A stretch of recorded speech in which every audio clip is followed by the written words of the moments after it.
Сәлеметсіздер ме? Мен номер 26 жалпы орта білім беретін мектебінің 8 сынып оқушысы Бекболат Нұрдана. Мен осы экосайыста қазіргі ең басты мәселелердің бірі экожүйенің бұзылуы туралы айта кетемін. Оған бізде рұқсат етілмеген полигондар, қайта өңделмейтін қаптамаларды заңсыз шығару және де су мен энергияны ысырап ету жатады. Көшелерде жатқан қоқыстар қаланың әдемілігін бұзып, оған кері әсерін беруде. Қоқыс жай ғана қалдық емес, қоршаған ортаға төнетін қауіп. Оны кез келген жерге тастау табиғатқа зиян келтіреді. Ал дұрыс сұрыптау мен қайта өңдеу таза болашақтың кепілі. Әр адам өз қолданған қоқысты жинап жүретін болса, біздің табиғатқа қосқан үлес зор болар еді.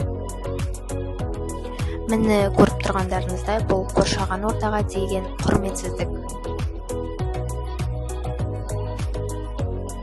Сонымен қатар біздің экожүйенің бұзылуына ғимараттар мен көліктерден шығатын түтіндер біздің экожүйенің бұзылуына себепші. Олар ауаны ластап, ауаға зиянды қалдықтарды түсуге әкеледі. Сол мәселелердің бірі автокөліктерден шығатын түтін.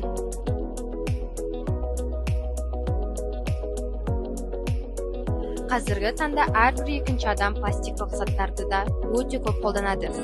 Ал оның зиянын білетін адам өте аз. Ал сіз оның зиянын білгіңіз келе ме? Мұндай қалдықтар ыдырамайды және оны қайта өңдеу үшін күш салу керек. Ал біздің қаламызда қайта өндіру ғимараты тек біреу. Оны білер-білмес адам өте аз. Сондықтан осындай ғимараттарды салу өте дұрыс шешім деп ойлаймын. Қазіргі уақытта қаламызда көптеген қараусыз қалған ғимараттар бар. Олардың ішінде де қалдықтар толып жетер. Бірақ солардың орнына қайта өңдеу ғимараттарын салсақ, қаламыз тазарар ма еді? Мысалы, біздің көшеміздегі Омега қараусыз қалған ғимараты. Бұл ғимарат 90-жы жылдардан бері келе жатыр, ал қазір пайдаға аспай қалуының нәтижесінде жарамсыз тұр.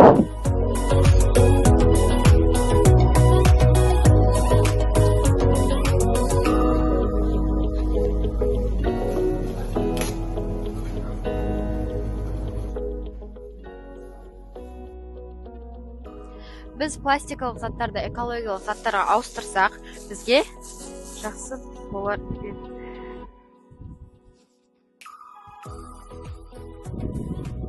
Экосөмкелер пластикалық пакеттерге қарағанда төзімділеу және ұзақ мерзімді болады. Ал қазіргі кезде қала тұрғындарына сұрақ қоямыз.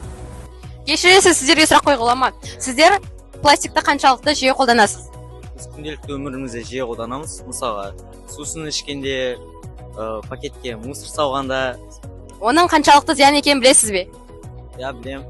Ол пластик деген шірімейді және де қоршаған ортаға зияны көп. Біз енді қала тұрғындарынан сұрап болдық. Енді өзіңіздің пікіріңізді қалдырып кеттіңіз. Қазіргі кезекте мектеп мұғалімдеріне сұрақ қоямыз.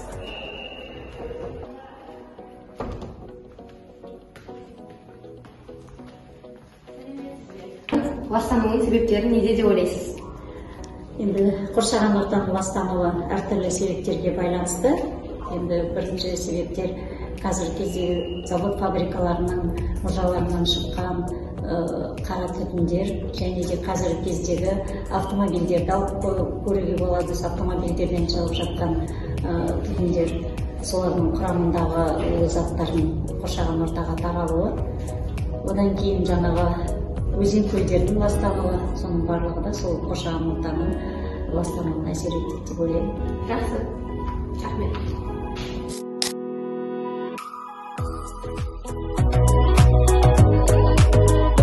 Адамзаттың табиғаты түсіні жоқ, табиғаты оны айтуға тілі жоқ демекші. Біздің мектепте қоқыс сұрыптауға арналған жәшіктері бар. Бұл жәшіктердің мақсаты біздің қазіргі өсіп жатқан жасөспірімдерді қоқыс сұрыптауға үйрету.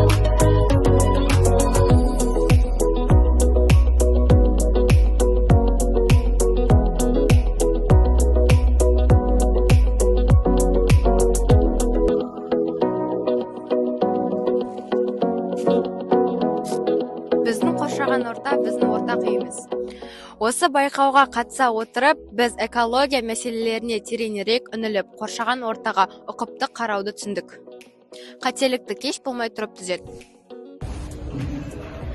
Табиғатты аялау әрбіріміздің міндетіміз. Сіздермен болған Бекболат Нұрдана. Назарларыңызға рахмет, сау болыңыздар.